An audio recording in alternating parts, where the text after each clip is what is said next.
The African group at COP17 in Durban says developing countries under the banner of the G77 are not divided, and the South African National Blood Service says blood reserves at its banks are at an all-time low.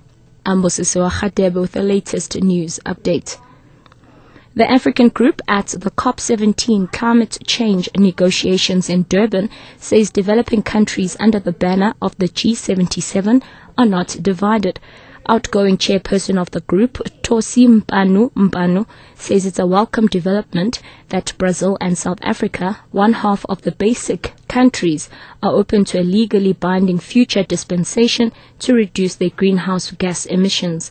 However, he says it's necessary to understand the individual circumstances of developing countries like China and not to ostracize them.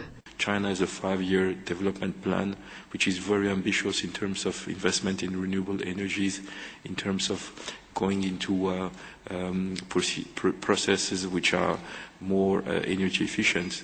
And if I was China, I would simply enshrine these actions, which I'm going to do anyway, into a legal international instrument. But then if the US is not willing to do it, why should China be willing? So we should always keep things in perspective. China and India are holding out on committing to a legally binding agreement that would force them to cut their emissions.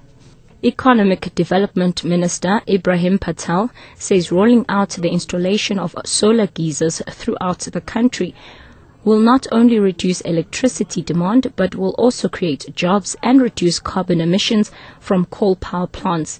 Speaking at COP17 in Durban, he said a solar project at Grootville would be one of the legacy projects of the conference that would benefit communities that have never had electricity. For more on COP17, catch our package on option 7. The group of 15 school children who were involved in a fatal accident near Worcester this morning missed their school bus before hitchhiking a lift to school on the back of a bakkie. 2 of the children, aged 9 and 14, died, while 13 of them suffered serious injuries. The accident occurred on the R43, the road between Worcester and Wolseley in the Breed Valley. Bulelani Philip reports. The bakkie that was transporting the primary school learners collided with a tractor and still traveled about 500 meters before driving into a fence and landing in the orchards. The bakkie had been overtaking the tractor, which was turning into a road on the right-hand side.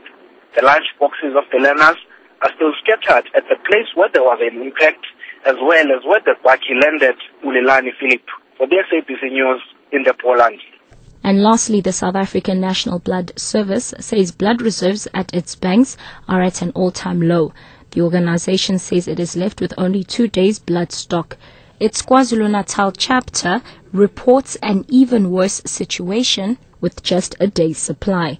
The organization's spokesperson in KZN, Gail Northard, says the bulk of their blood donors are students and school pupils who are on holiday right now. Nationally, sitting on such a low blood stock, we can't even get blood from the other areas because they're battling to meet their own demand. So we really are in a pretty serious situation. The donors are so busy at this time of the year, we don't have access to schools and universities where we get 40% of our blood in KZN, and nationally also a large portion of the blood comes from the youth. So if there's any matriculants out there that haven't given blood in their last term of school, please go in and donate blood. Catch the latest news anytime here on NewsBreak Option 1.